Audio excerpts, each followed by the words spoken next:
Hello and welcome to this episode of the Health Bridge podcast. I'm your host, Holly B. Today we're speaking with Linda White. For 25 years, Linda has used her integrative healing methods to help people more fully heal the core beliefs and conditioning, reactive feelings, behaviors, and hypersensitivity, which limit creation, health, and happiness. This includes advanced energy work and shamanic healing to restore balance, health, and produce heartfelt shifts that last. In addition, she teaches her clients how to apply the 5 laws of creation to attain life goals with greater ease and abundance. Linda really works with root pattern causes of emotional stuff that end up leading to dis-ease and dysregulation in the body and in just lifestyle patterns that we manifest. So in this episode, we talk a lot about suppression of emotions, suppression of our needs, suppression of our wants, our creative ideas, and how this suppression ends up leading to depression, ends up leading to anxiety, ends up leading to unhealthy patterns that manifest outwardly or in the body. These things end up creating stagnation and stuckness in the body and resulting in physical symptoms. Linda leads us on a couple of journeys, guiding myself, and you can follow along as well, into more of an energy of acceptance, an acceptance of where you're at in your journey, an acceptance of being enough, an acceptance of who you are on a higher level, on a higher soul level. And it's through creating that acceptance, that openness, that understanding that you can then access deeper levels of healing.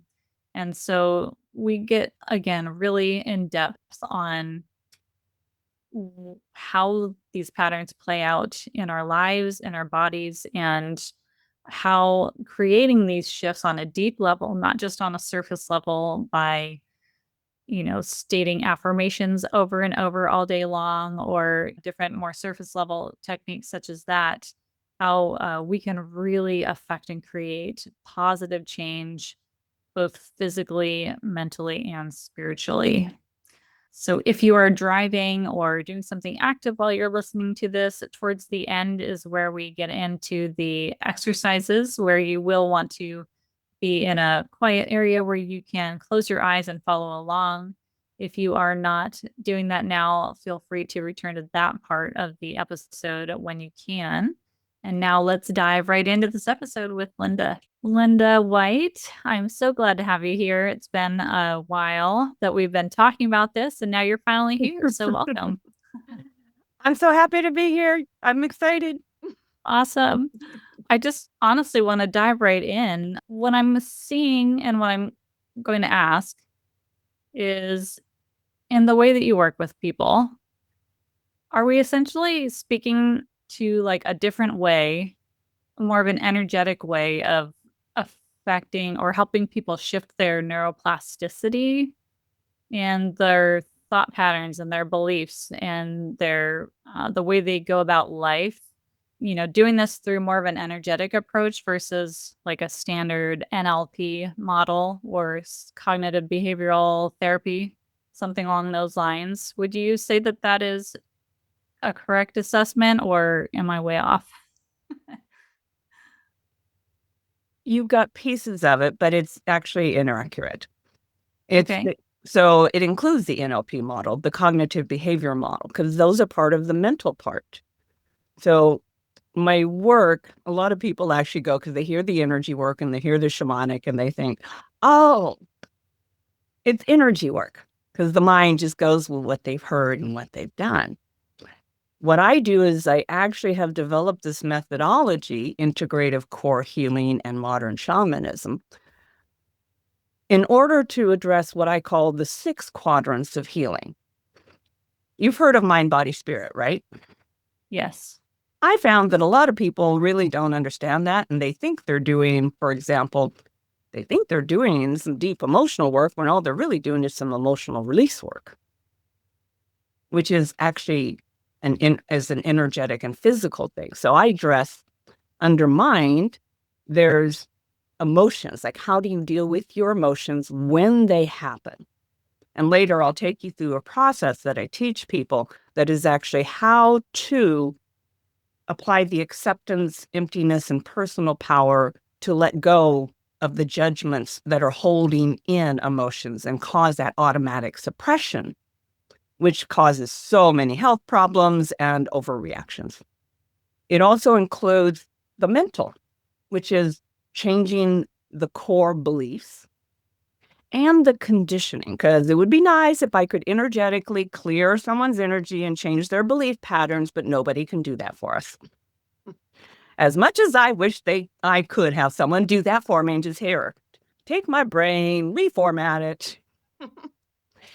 It also includes the energetic, because we are energy. So that I use to help with balancing the physical, and it enhances emotional healing. Spiritual, sort of the other part that goes with spirit and energy, to me go together. And spiritual is, to me, aligning with the higher consciousness of who you are, not who you learn to believe, but beyond that, which is abundance consciousness and all that higher awareness we use that actually opens us to seeing beyond the limits of our mind and body. And then the physical. So energy work works with the physical. I also teach somatic processes, which help with physical calming and comforting when you're having reactive feelings. And the last one, which is people think of body, is mostly health, because I do help people with that. But just because I've done 27 years of healing with my own body and helping other people heal, that I've learned a lot along the way. And intuitively, sometimes I'm just getting that something's going on with their stomach. And I know so much about digestive issues and so much because I've done that and helped so many. So the last part is your behavior and creation. Because if you do all the inner work and you don't really know how to change your relationships, you don't know how to do all the things to create success or keep doing what you need to do to get healthy, you're going to get limiting results. So I do all 6. And the energy work just enhances all of them. Yeah. And so when we're comparing again, just to really contrast the differences between different modalities here for anybody that's listening, if we're talking about whole body, I love your whole mind, body, spirit approach on such a deep level here.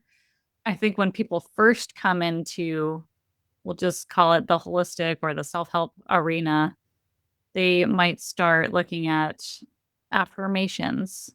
They might start there. So saying positive affirmations. And, I always say positive affirmations are great. They're not going to fix you, but they're a good stepping stone, right?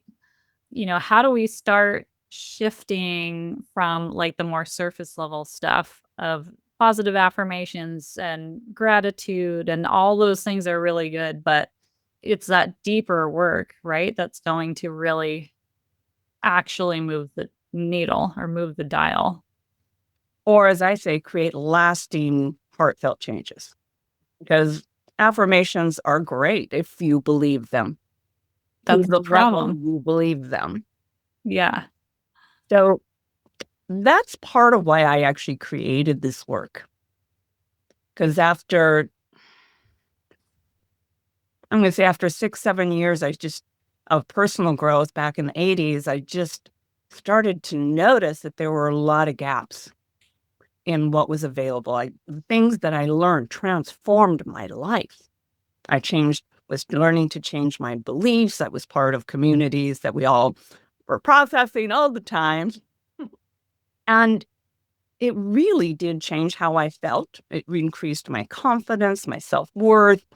I ended up leaving a bad marriage, creating a children's church, metaphysical children's church. And then what I found was it wasn't really helping me. get to the deeper part, because I kept having that, you know, how you've done so much healing and growth, but you still keep having the same stuff and getting triggered the same way as if you haven't learned anything. And so I was going through all this time. I knew my calling. I knew what I was supposed to do, but I was having a lot of that, well, who are you to think that you can know something? There's all these people out there. They know more than you. And so I kept looking to find what would help me with that part, which is our conditioning. It's the automatic part. Shifting a belief is actually pretty easy if someone's open to it. And they're working with someone who can help them see another perspective. So I do that. I think a lot of people do that.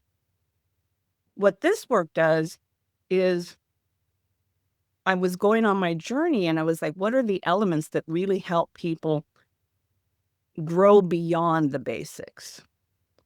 And I learned things such as, how do you actually do those things everybody says to do? You know, like, don't judge. Don't worry. Don't be anxious. Or just let go. Just believe in yourself and surrender to the process. Or do affirmations and visualization and breath work and all that stuff that was around back then. But at the same time, those things I was doing on a high level and it was still coming up. And be real honest, sometimes I got ready, I wanted to slap some of them. Not the wisest thing, but when you get tired of being people talking to you like you're not doing everything that they're talking about when you actually are and have been doing it for years. Fortunately, I had in the late 80s, not realizing that I had opened up to a higher level of consciousness and call it a guide, I called it God talking to me, the divine. Because when I was taught to meditate, I just had this part that would say, hey, I've got your attention. Let me show you some things. And would take me on what I, 10 years later, realized was shamanic journeys. And that would help me to tap into what my teachers didn't know how to teach me because they just didn't know. And it helped me to understand what I didn't understand and tie the pieces together. I didn't really trust it as much back then because I was new. And it took me years to really get to the level. But after 6, 7 years or so of trying to find more people to teach me what I needed to learn, because I'd learned so much great stuff from other people, that I was like, oh, I have this part that keeps helping me understand. Why am I not?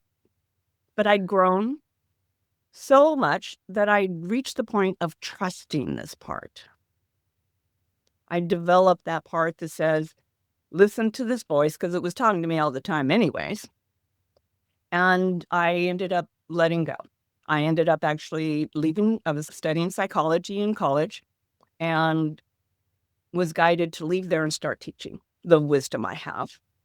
But I also was in my journey of my own healing, came across energy work. And when I started doing energy work, well, that part just got louder, bolder, and started, those journeys, they became a little bit more intense. Like I call them awakenings. But it would also be because I always kept saying and asking, what do I need to understand to feel this way or to believe this so I can feel that way? Or what is it I need to do differently? And so I wouldn't just open to a higher awareness where I could see and understand. I would get these lessons for application. And I didn't even know this was unique at the time. I just was like, oh, this is cool. And so that's when I opened to and was doing energy work. I had people say, oh, you're already doing energy work naturally. Let's just attune you. So I learned Reiki, became a Reiki master. But I was doing other things according to people doing energy work. Because as I was doing energy work, that part talking to me would say, okay, pull in and grab that out. And I go, what? Or I started singing these chants, or I would know things about what was causing the blockage in their body. One person asked where I learned psychic healing because she saw me taking out all this brown gunk. And a few years later, I was working with two women, one an MD and an RN, and they were also had done training for shamanism. And she said, "Where did you learn to do soul retrieval that way?"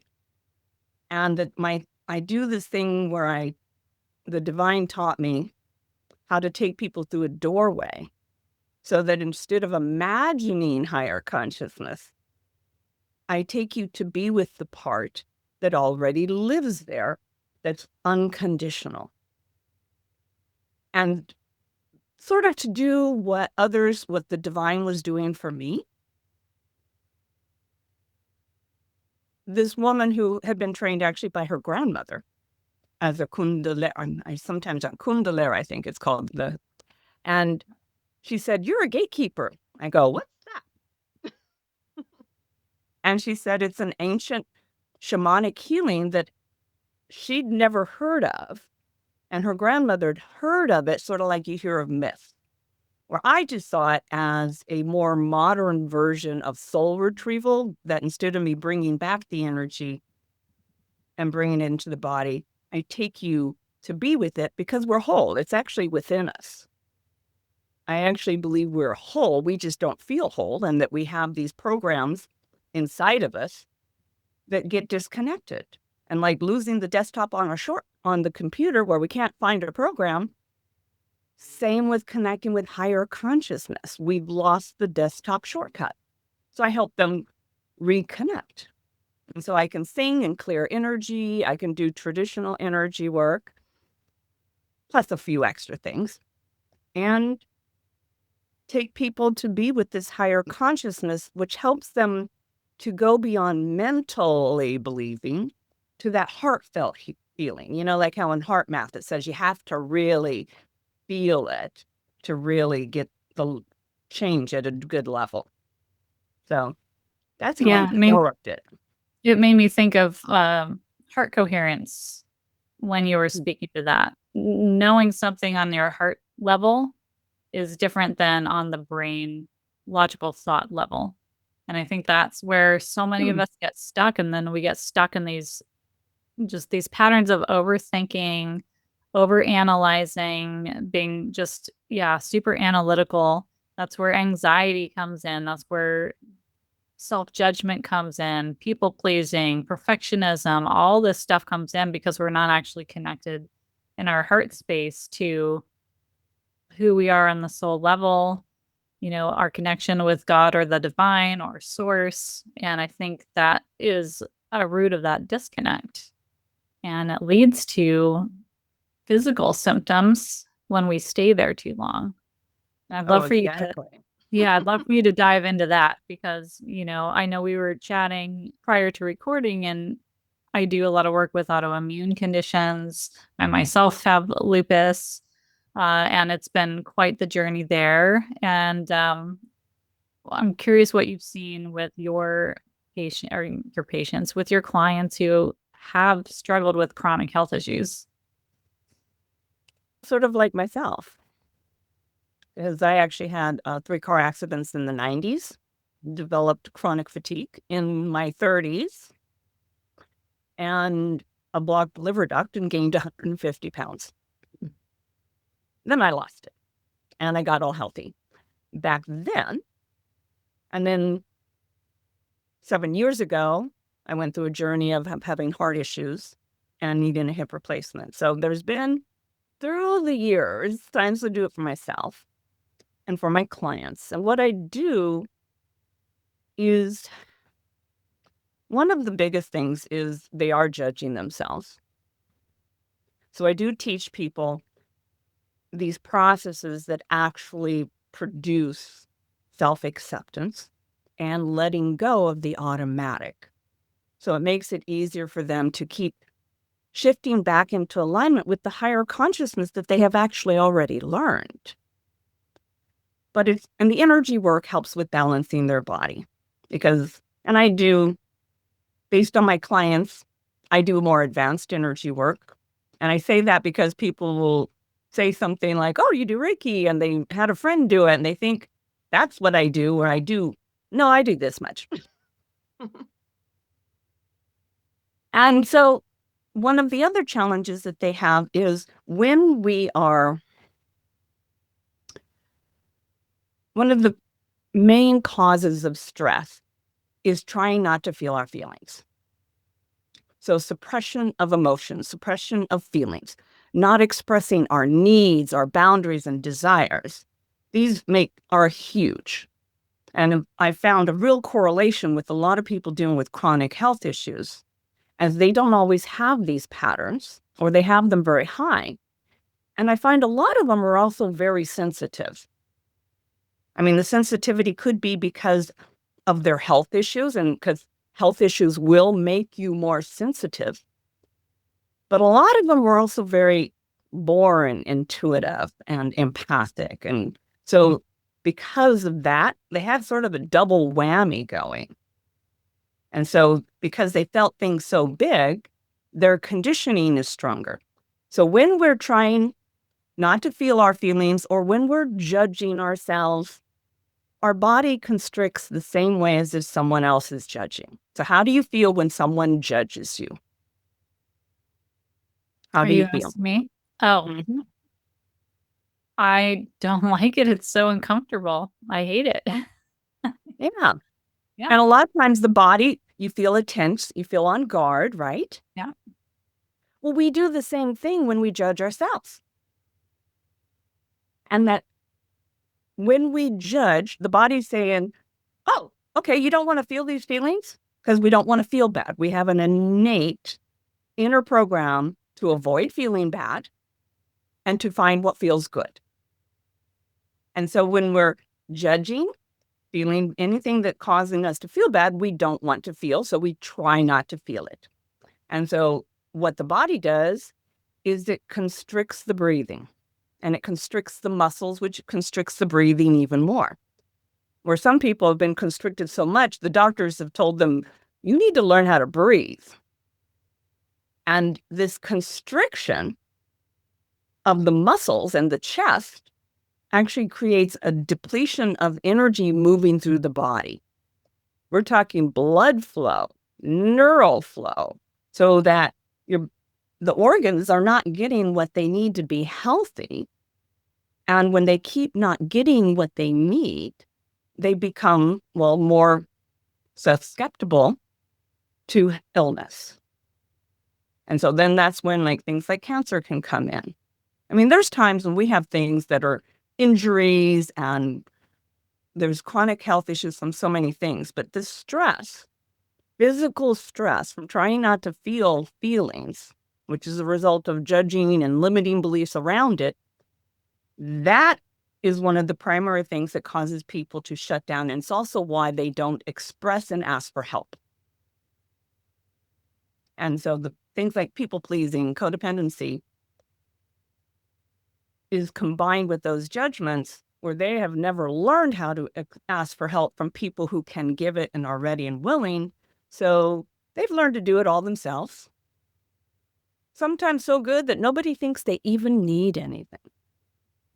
Except it gets very tiring, always doing it. So when we constrict energy, it's like a hose. It gets constricted, you have less energy. So when I work with people, the energy work helps calm the body. The more relaxed you are, like when you get a massage or do yoga and you're breathing, you have more energy flowing through your body. The emotional and the mental of applying acceptance and shifting that part allows people to feel more at peace, more relaxed, when you let go of the part that's on guard, you have more energy flowing through also. And both those two increased energy helps whatever they're doing work better. It enhances the body's ability to heal.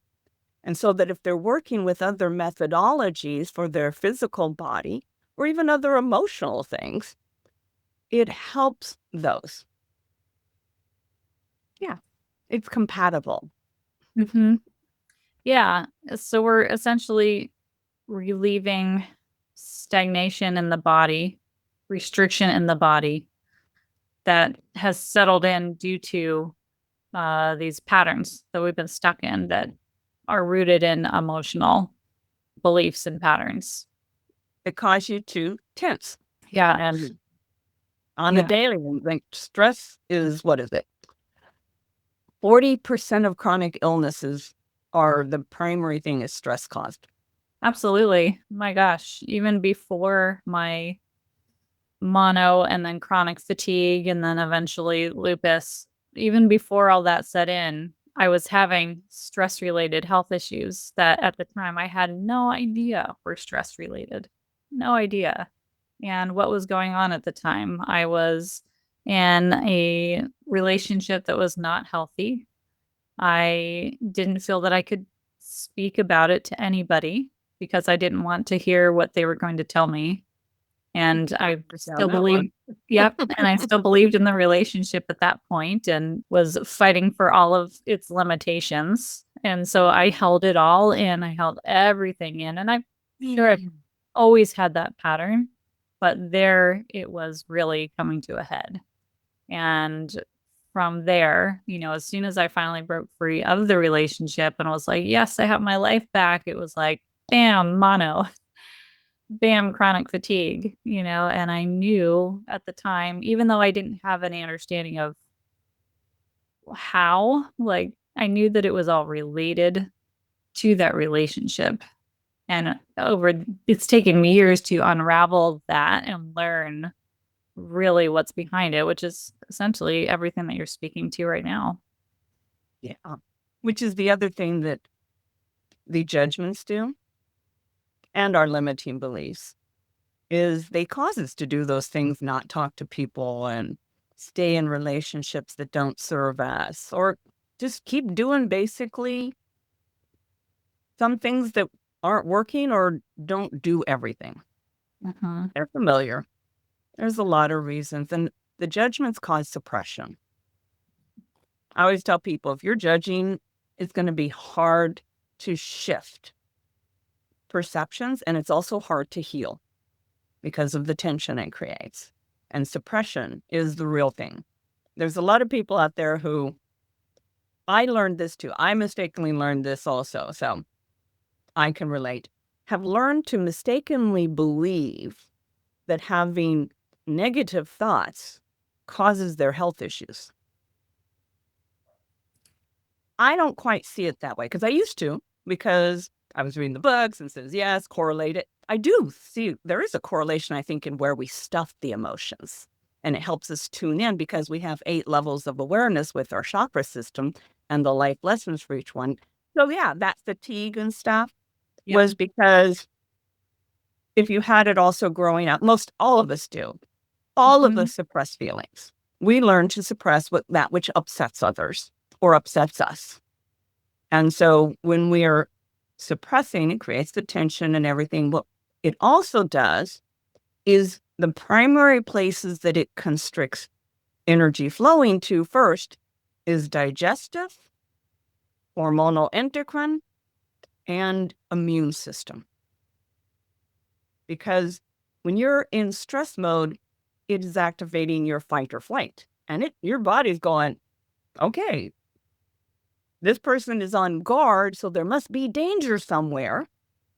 And so that on guard, and if it's worse, when people have developed hypervigilance and things like that, because that on guard part is going to keep them from letting in and changing it.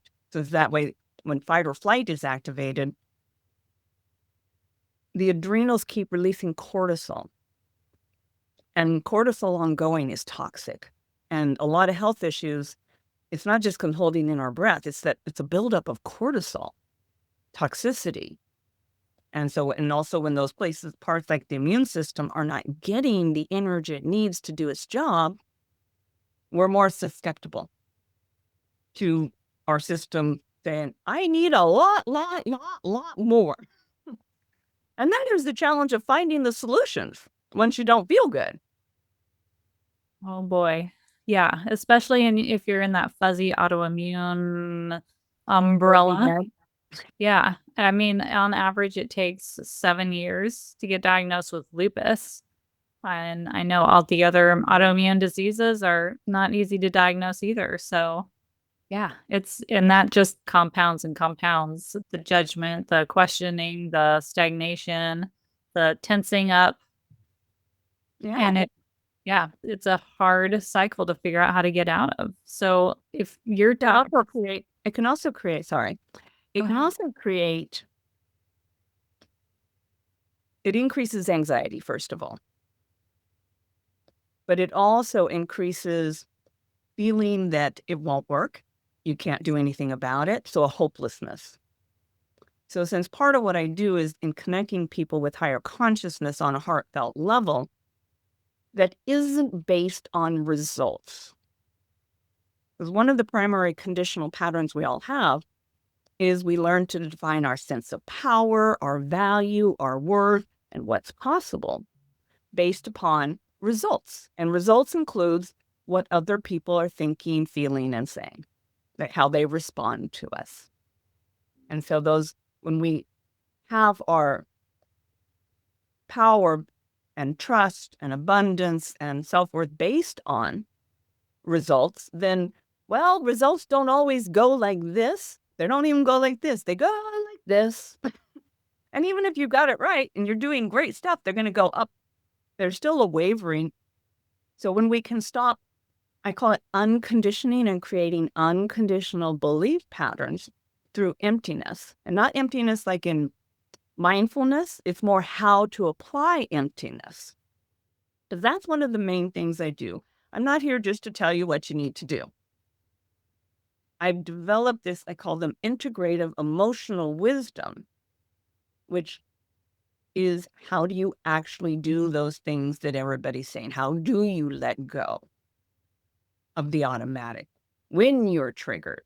How do you apply acceptance and emptiness to heal the habit of judging or to let go of all those false beliefs creating fear and depression? So that's a big key part too. I love what I do. I love what you do too. But I think that unconditioning aspect that you were just talking about is so key. We were talking earlier before we started recording, we want that quick fix. We want that pill that we can take once or twice and everything's just going to magically get better. And we were laughing because we're both 20 plus years into this. We still want that magic pill. We just know enough now to know that it doesn't exist. Darn it. No, but maybe in the future we'll figure it out. But until Star Trek, when we get the Star Trek or tricorders that can just tell it what it is and plug it into something and fix everything. exactly. I love that. We'll have to deal with the mental, emotional though, and relationships and all of that. Yeah, and that has such a big part in how we are and why we're dealing with all of the health issues in the first place is because of those aspects of it, right? Relationships are hard. And I don't know about you, but I did not grow up with healthy emotional support. Wasn't abused physically or anything, but when you are a high-level empath, very sensitive, because the reason I have developed this work that's even fundamental for highly sensitive people is I'm a highly sensitive person. Of course, in the 90s, I just thought I'd been told that I had to do deeper work because I was on a path to be a healer and teacher, which is what kept me going. It's like, okay, this is just part of my lessons for doing the work that I want to do, which has led me to create the deeper work. So they may have called it wrong, but it helped me. And now, was it 10 years later, they started using the term highly sensitive. Right. It became popular. So when you say highly sensitive, can you tease that out a little bit? What does that look like in people? What might they be experiencing if they don't realize they're highly sensitive? Yeah, a lot of people don't like the word, in part because people have said, oh, you're too sensitive, as they were dismissive of their feelings. So Yes. a really common is they are more negatively impacted by the feelings and energy of others. Some people are environmentally sensitive. They might be feeling things from like electronics, phones, different things like that. I work primarily, with the mental and emotional part of it, how to relate with people, because the people are the catalyst. And so a highly sensitive person is someone who is processing the world around them. Your body is processing. It's not a mental where you're sitting down going, let me process this. So their body, based upon our past experiences, is looking at what's happening and forming instantly, within a fraction of a second, an assessment of what it means, what will happen, and that produces our emotion. And that emotion then is what's causing people to constrict, like we were talking. If you're sensitive, you're going to feel it even bigger. And so you will even constrict even more. And so they find themselves feeling drained by others. Have you ever felt drained around certain people? Yep. And some people more in and feel drained in groups. And this is because there's a part that, and like I said, you're having that initial, your body saying, let's be cautious here, or going, danger, danger, depending on the level of what we're sensing. And part of it is then followed by another layer where our mind is attaching the attachments of what's going to happen and all those things. So it keeps building, which creates motion more and building more. Being sensitive, a way to explain another is a sensitive, if you hear like the stereo on at a 5 decibel, a sensitive might feel it at a 10 or 15, the same music. So a lot of people recognize they're sound sensitive. But because they've suppressed their emotions so much, their feelings so much, they're out of tune with their body, that they're not really aware of how intuitive they are. Because it's not something they know how to use or trust, and confuse conditioning with intuition. So highly sensitive, it's how they're processing. And on top of it, your conditioning, which is like when someone is giving us advice, like you said earlier, right? One reason people don't share is people give us advice that's not applicable. They try to fix us, or they make us feel bad or wrong for how we feel. And so we learned long ago as children to avoid those things.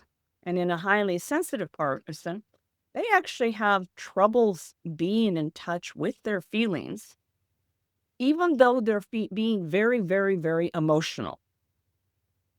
I've had some clients go, I'm not stuffing emotions. And then I explain to them, and we go through the process, is that they are holding in so much that it's overflowing. Like in the early personal growth, they always say, we're trying to stuff it in the garbage can, and it's overflowing. And they're just going, you can't keep it in. We're not designed to keep it in. So it goes black. Or if you have really strong conditioning against asking for help or expressing and sharing, the reaction is depression. So just the fact that I find almost all the people I've worked with anxiety and depression, they're very sensitive, but they don't like the term. Yeah. We don't like being labeled. That's for sure. Oh, I don't. I never did. No, but I see labels more as information. In other words, in seeking a diagnosis, like when I finally got diagnosed with lupus, I didn't, it wasn't that I wanted to internalize and latch onto that diagnosis. It was that, okay, this gives me information that I can now use to inform my next steps, right? So I'm just inviting our listeners to, if you've been given that label of anxiety or depression or whatever else, too sensitive, you don't need to own it. Just use it to inform yourself of what information can I draw from this, and how can I let that help me figure out what my next step is. Exactly, because if we didn't have to call it something, you couldn't really go on Google and say, here, give me something that helps with lupus or helps with hypersensitivity or anxiety. Because you just go to Google and say, okay, give me something to make me feel better, you're going to have everything. Right. Everything and the kitchen sink. Right. Yeah. Maybe it's time I take you through a process. What do you think? Let's do it. Yeah. So another thing, and I'm probably going to teach along the way because I'm real big on teaching. But what's really different about the way I teach is it's about application. Because a lot of people have learned higher awareness. They really believe in it, but they don't always feel it because of conditioning. But they also don't know how to step into alignment. They don't know how to apply it. And so we can learn all sorts of higher awareness, but if we are not applying it in daily life and to ourselves when we are judging, when we have reactive or hurtful feelings, just that's where we need to do it. Just if things are not working and you're building a business or your relationship, we have to look at what's not working, admit it, and say, okay, what does this part need? So part of it is fulfilling what I call an unmet need. So as we go through this process, I always tell people, I might say some things you already believe. And a part of your mind might go, yeah, I know that already. If you notice that, or if you don't, remember it's not about what you know, it's about are you applying it? And the way you apply it is by recognizing like those affirmations we talked about. Saying words is just saying words to the level you believe it. But once we learn to believe something, sometimes we become used to it. And so to choose it is the piece of our power, because our personal power is that by our choices, we have the ability to impact our feelings, body, and the flow of creation, which impacts relationships, health, and success. And so choosing looks like, okay, this is what I believe, my feeling part saying, okay, it's all going to fall apart. And I admit it, I own it, and then go, and the higher truth is, and we recognize it is true, just like the sun is always shining. We don't go like, okay, it's nighttime, so the sun went to sleep, like we learned as kids, in some books. So an easier way when I'm taking you through the process is I tell people, when I'm saying the words, agree with me. Because when you agree with someone, if you notice, what you're doing is a part of you is going, yeah, that makes sense. Or yeah, I agree with that. Or yeah, that's true. You don't agree with what you don't believe. And it can come across as when I say the words going, yeah, that's true. Or yeah, or I agree. I like the I agree, it's more solid. And I even have my clients say the higher truth is. Because our body thinks everything we believe is true. But if we use the term higher truth, it actually, the subconscious goes, oh, this is more accurate than this other belief. So we're just telling it what's more important. So I'm going to take you through a couple processes. One is just to own your power. So just breathe and agree with me. Deep breath. And I want you to imagine above your head a golden sun. And this golden sun is filled with the consciousness of I am. And I am is the awareness that who we are is all we need to be for whatever's happening, whatever's before us, and that we are always more than anything we have learned to believe. That like the sun, which is bigger, hotter than it looks and feels, we are all more than we have learned to believe, feel, or create so far. And just breathe that in, agreeing with that. And breathing in, I am. I am light, one with the eternal light. I am love, one with the source of love. And I am creative and abundant energy, one with the source of all creation and abundance. And just allow that golden sun's energy to move in through the top of your head, filling every cell of your brain and your head and moving down through your body. Deep breath. And as you're breathing that through your body, we're going to keep agreeing. And we're going to take it a little farther. If it, like the sun, I am more than I've learned to believe. I am always more capable and powerful than I may believe or feel. And breathe that in as the higher truth. I am always more lovable and loved, valuable and valued than I may believe or feel. Breathe that in. And always more supported by life and in life than I have learned to believe, feel, and create. Thus, whatever we're wanting to have in our life that we haven't been able to create to the level we want, more is always possible. And just breathe that in, especially regarding anything that you have felt frustrated in being able to create to the level you want. And just breathe that in. Good. Now feeling the earth energy coming up through our feet. We're going to reach down to the core, the center of the earth, bringing up the earth energy, which reminds us that in my oneness with the creative energy of life, I am also partners co-creating with it. I'm a physical being, so I need to make physical choices.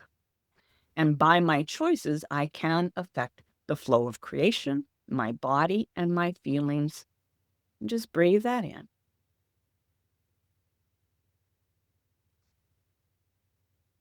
And I have this power because the energy of life that flows through and connects all things operates according to cause and effect. Thus, by my choices, this energy responds. Thus, however we're feeling physically or emotionally, however results are going, never define us, our power, or what's possible. However it's going is just how it is in this moment. Doesn't mean anything other than feedback for where we are. Feedback of choices made so far, choices of where we are in the process. I see it as, and breathe in, that this is my unique process of learning to believe in and make the choices that will create the level of wholeness, balance, and manifestation according to highest good I desire. And just breathe that in. Ione, ione, ione, ione, ione, ione, ione,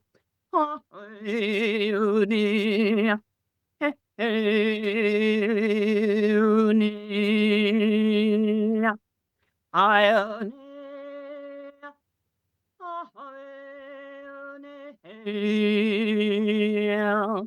Deep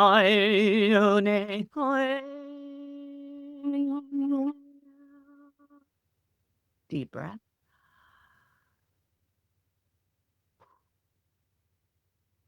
How you feel? Much more grounded. This is part of the root chakra. It's actually part of some of the lessons of the 3 lower chakras. And I see the chakras I see them differently than most people. I actually think use with 8, sometimes 9, versus the 7 that most people do. But I also, in the 90s, I had all these colors. I see colors when I close my eyes. And I finally realized that they were my intuition. So my intuition was helping me tap into. And so in our chakras, our energy centers, we can have our limits, but in each one is also the higher awareness to live in balance and wholeness and to heal the limits. And so the life lessons of each stage of awareness is how do you actually do that? How do you actually, like, we just owned power, which is more grounding. People tend to feel more confident and an increase in just, it'll be okay. And calming down of emotions. Yeah. And next, we're going to do one that is really for the second chakra, or the second level of awareness, Okay. which is that habit of judging. That sounds perfect. The title of my book is going to be Heal the Judgment Monster, followed by the sequel, which will be Heal the Anxiety Monster. Those books are needed, well needed. So think of where there might be somewhere in your body. So I'm going to take you through this process. And again, I'm just reminding everybody, breathe and agree. I also like to tell people, I'm going to ask as they go through this, I'm going to have you visualize a color, but you do not need to see it. Only 40% of people are visual. The rest of us are not. You might get a knowing. You just might have the name of the color pop in. It might just be a warm feeling or something. So we're going to tap into that. And then I'm going to be applying acceptance and emptiness. And acceptance is that it's okay to feel what you feel. What I found, though, is that in order to get to okay, we have to also sometimes let go of the automatic labels and judgments, the simple ones. And even sometimes the more complex attachments. So we're going to start with the labels of right and wrong, good or bad. And the way that we're going to do it, applying emptiness, is the understanding that in and of themselves, things are not inherently good or bad, right or wrong. They don't have an inherent meaning. We've learned through our upbringing to attach meaning to everything, to what people say, to what they think, what they feel, what we think and feel, how things are going, why isn't it changing, why it's succeeding, why we're happy, why we're not. So as we go through this part, we'll apply those 2 concepts. We're also going to tap into a higher part because we all have it. I personally am a little too ADD to sit for 30 minutes and just go home. So the divine showed me a quicker way. And that's why I just take people through the golden doorway, so that's what the divine did with me. So I can just go there. Oh, yeah, I am. Rather than having to convince myself. And so I also like to tell people, for some people that are really dealing with huge, major issues, some people I take them through this, and whatever they're feeling in the body, whatever the emotions, goes away 100%, and some do not. This isn't the whole process. Once we go through this, that's when we do the deeper work of really shifting the perspective. Because at that place, we're in a more open, safer place to do so. We're not going to argue and say, no, yeah, but. So, thinking of where in your body do you feel tension the most, or pain, or discomfort? You're asking me in my upper back and shoulders and neck. Okay. So, if this had a color, what color would it be? The first color that came to mind is orange. And if orange had a physical feel, how does it feel? Inflamed. Inflamed or flamed? Inflamed. Okay. Inflamed. Okay, like inflammation. Yeah. Hot. Yeah. Okay. And if it had an emotion or a emotional feel, what does it feel like? Not what causes it, just what is that part feeling? Well, I want to say stress. Maybe worry would be Yeah. an Take a emotion. deep breath. And just for a moment, I want you to think of that hot, inflamed orange. And I want you to just ask that part, what's it feeling? It might be worry, but just ask it. Feels more like an emotional weight. What it feels like, right? Yeah. Mm-hmm. And if that emotional weight had that heaviness, had a feeling or an emotion, what would it be? Ask that part. What is it trying not to feel? I want to say failure. It's trying not to feel failure. I was getting worry was part of it, but it felt like there was just something hidden underneath it. Mm-hmm. Like worry about, will I fail? Exactly. Okay. So put your hand on your heart. And actually, it's the middle. It's the heart chakra in the middle of the chest. And actually, I do this in part because studies show just putting your hand on your heart can be very calming. A little bit of somatic right there. And then close your eyes. Until the part that is feeling that inflamed, hot energy, that worry about failure, the part that's trying not to feel those feelings, we're just going to breathe into that part. I hear you. I understand. And it's okay to feel what I'm feeling. Just breathe that in to that part. It's okay. This part of me is feeling worry about failure, inflammation. It's not right or wrong, good or bad. A part of me feels this way. It's not right or wrong and doesn't define me as less or more, good or bad, weak or strong to have this feeling or still have this feeling. Breathe that in. One more time. It's not right or wrong and doesn't define me as good or bad, weak or strong, less or more. To feel this or still feel this. Breathe that in. Up and down your spine and to that part in the shoulder area. Good. How does that affect the tension and part of the body? It's a little bit lighter. Yeah. Now, but if this part could magically be fixed by a color, what color would the orange want? Blue. And what does blue feel like physically? Calm. Cooling. Nurturing. Nourishing. And if it had a color, what color is that? Like a purple or a violet. Okay. And the blue and the purple, what does it feel like emotionally?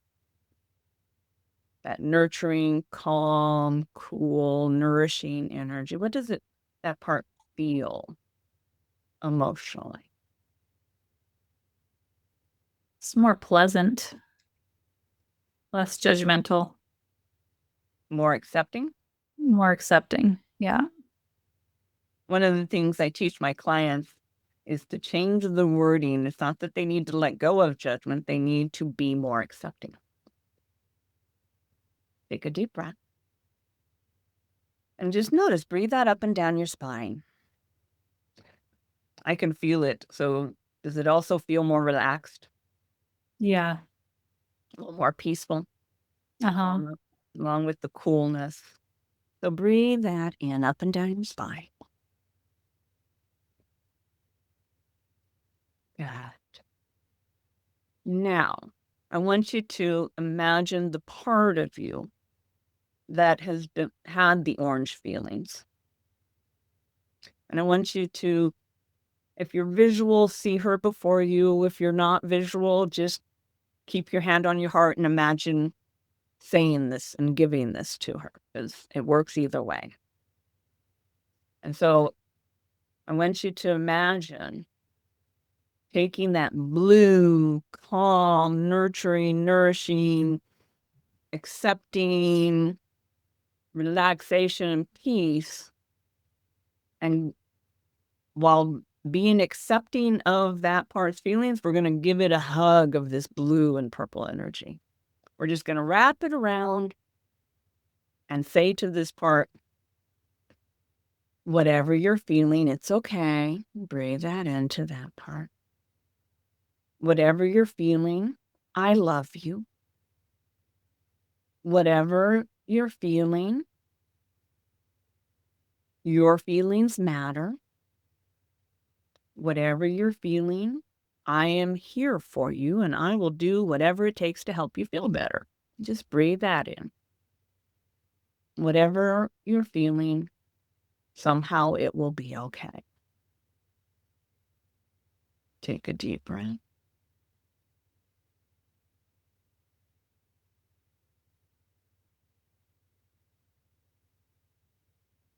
How does that feel? It feels much calmer in my body. Yeah. And so just notice you can feel. So just noticing you can feel, when you could feel the blue energy, you could feel it even though a part was still feeling some of her worry, right? Yeah. And that's because it needed something. It needed a certain type of support to release judgment, or even the labels that we judge ourselves, the beliefs about us, is about giving that part what it didn't get growing up. We didn't get self-acceptance. We didn't get that emotional support of someone being there when we're upset. A lot of times we're sent to our room. We're told, oh, you have nothing to be upset about. Right. And in some cases, people were physically hurt or dealt with narcissistic parents who were dismissive, gaslighting, and all that stuff. Now, there's one more we do for emptiness, but that's for another time. There's actually 3 types of emptiness, just like there's 3 more ways. Now, one more thing. So in that blue energy, close your eyes.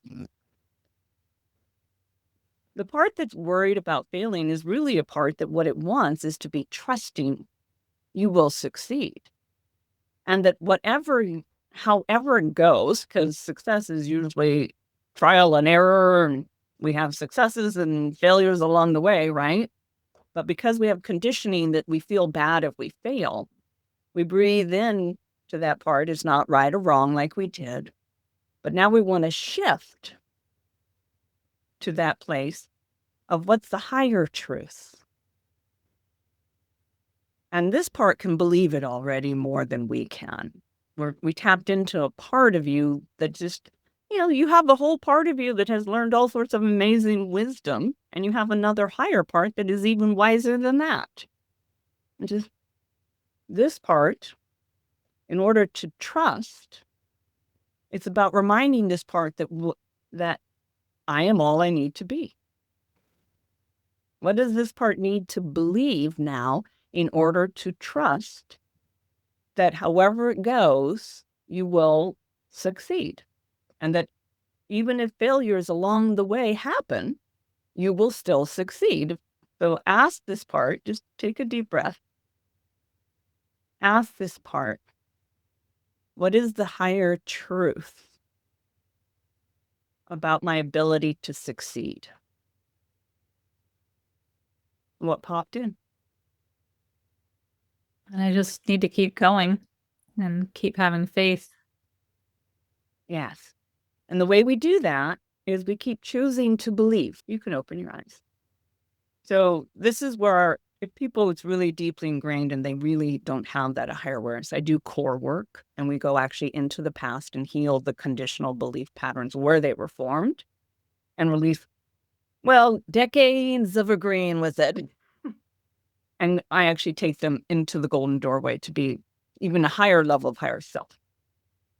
To trust and believe is about developing certain beliefs that support believing, such as what if what you're creating comes with the ability to create it? What if within you, you are all you need to be? Like when we did the centering, I am whatever I need to be to learn and do whatever it needs to heal and grow, whatever I need to heal and grow. Can you agree with that? Yes. It might be that people are looking for what you are offering, right? That your desire of wanting to help and share all the wisdom that you have learned is because other people out there need that wisdom and support. Because I don't know about you, but when I was going through it on my own, I didn't always have the support. And support is powerful. And that's one of the things we do is we're helping people shift, but it's a process to really develop what I call the emotional muscles, the pathways in the brain, so it becomes more automatic. And most people do not do this correctly or consistently at the level necessary to fully do that. They just do it for a little bit. And when they don't get the results, they go try something else or give up. Consistency is huge in any level of healing. Yeah. And support. And for those that have trouble letting in support, we might have to shift because there's a lot of conditioning for a lot of people around asking for support. Some people that have learned, they've read the books for being sensitive, that they know their needs are important and they should be expressing them, asking for help, support, setting boundaries, but they don't. I mean, almost every client I have that's sensitive, they go, it's easier just to do it myself. And I don't want to deal with their reaction or trying to get them to do it. I'll just do it. But then resentment builds and we feel all alone. And then we try not to feel those feelings. The hamster wheel. It's the hamster wheel. We get That's stuck in right. it. So that process that we went through was letting go on one level, the automatic habits of it's good, bad, right or wrong, weak, strong. It could be other labels. Because when we apply the deeper ones for attachment, that takes a little bit more than helping people understand the other perspectives that they're not fully believing yet, because we have to believe them. And then we Right. have to learn. It's a process. Like people say, peel the onion. I never liked that. They make my eyes cry. I like thinking of it like a rose unfolding. And that, you do have to trim a rose bush and nurture a rose bush. And trimming it is why it grows. So we're trimming judgments.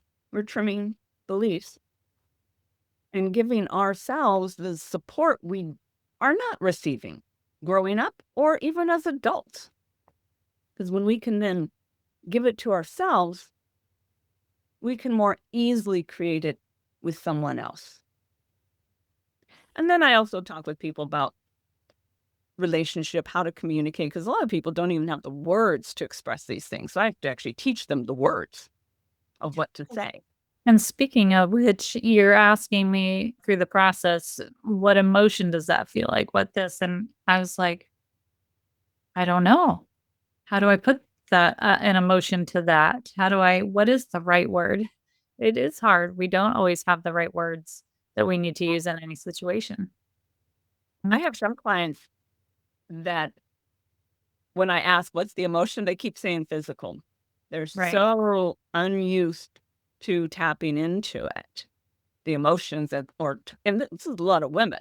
Worse with men. Men are so conditioned not to deal with their feelings. But interestingly, half my clients are men because they like support too. The ones that Right. are wiser.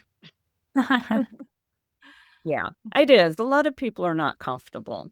And the reason I do the colors and tap into the physical part is because they're tapping into that way. You start to develop the asking yourself, what am I feeling and what does this part need? We don't usually ask that because when we can label, like you were saying earlier, labeling something helps us then know what to do with it or how to ask for help with, again, Google, how do I heal anxiety? Or go to a counselor and say, I'm feeling this. And so that seems like a really powerful just takeaway for people that are ready to sort of explore this, but what's something I can do on my own? Well, when you're coming up against situations, maybe with your health journey or a relationship or work or whatever it is, when you're being triggered, ask yourself, take a few deep breaths, ask yourself, where is this in my body? What color is it? What emotion is it? And just that alone will help you start to learn how to tune in to more awareness around the mental, physical, spiritual aspect. Oh, everything does. Some people, that's all they do, and they feel a little bit better because the moment you name something, right? Applying the acceptance and emptiness, though, calms down the part that's trying not to feel and holding in. And Right. as people apply that part and give themselves, the way I gave it was, I love you, I care about you. It could also be, it may not mean that. Whatever it is that we think and believe about something, there's levels to this process. Yeah. And so, Linda, as we come to a close here, I think that was a really powerful exercise that you took us through. Last thoughts for anyone listening that maybe has been struggling with some situation for a long time and they just have been spinning their wheels, not knowing what next step they should take. What would you recommend to them? Give me a call. Absolutely. I talk with people before I do session. I want to make sure it's the right methodology for them. Not everybody's ready for the deeper work. It would be nice if everybody is, but I also like to work with people who are going to be open, ready, and willing to do their part. Because I'm not fixing people. I'm empowering them. I'm helping them shift into higher consciousness, let go of the limits, shift into higher consciousness, balance the body, all of those things. And I teach you how to do it in between our sessions. So if they're not going to work with me, they'll still get results. I have people who don't do their homework. They feel better. It just takes longer. And my favorite are the ones who are going to do the applications because they're building this inner foundation. So the other thing is, if they're not ready, not everybody has the budget for personal sessions. I do keep mine very affordable because I just think it should be affordable. So you can call and talk to me about that. I'm also starting to be more online. So I do a monthly healing and online and in person. And I'm really excited. I'm creating a membership program, which would take people over the course of a year through the 8 levels of awareness of embracing the consciousness, applying it, and the separate videos, because these are all videos. That is a guided journey or process for them to shift into higher consciousness and an energy transmission, so that we're doing the mental and the emotional part, but let's also do the energetic and the spiritual, so that we can be hitting all the bases. And the applications include a lot of the physical and actions, so that they're doing what they need to be doing. I love it. I love what I do.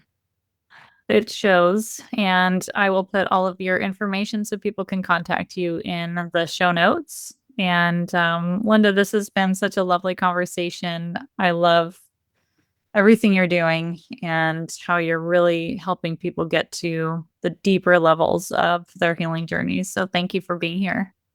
Oh, thank you so much for having me. It's been wonderful being with you and getting to know you even better. I truly do feel so much calmer and more grounded since doing those exercises that she led me through. I'm curious how it felt for you listening in and following along. I would love if you are on YouTube, if you would leave us a comment and let us know how you enjoyed it and what your takeaways were from it.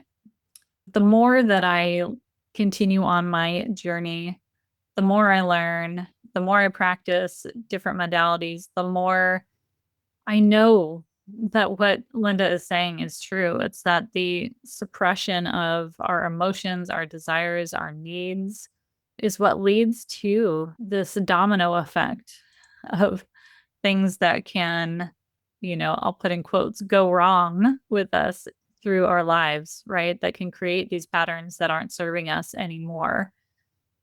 I was just having a conversation yesterday with somebody about, all these things that we think we know about health and healing. 50 years from now, we're going to be on such a different level. And I think that part of that different level is going to be on this side of the game where we are really learning how to dive deep and deprogram our conditioning and rewire how we move forward in life in handling different situations that come our way, in handling our just innate personalities and where we thrive and where we hold ourselves back.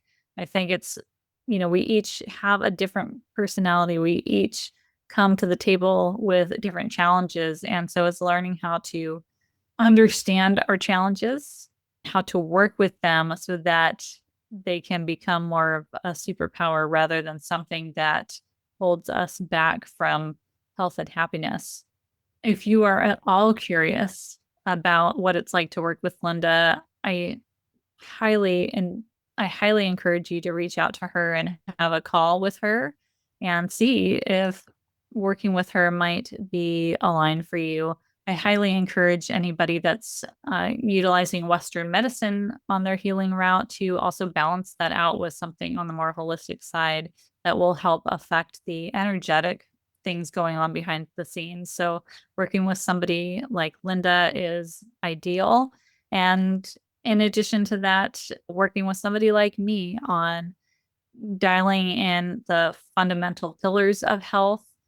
And then you're creating this amazing trifecta of what Western medicine has to offer, what energetic medicine has to offer, and what just the core foundational principles of physical health also has to offer.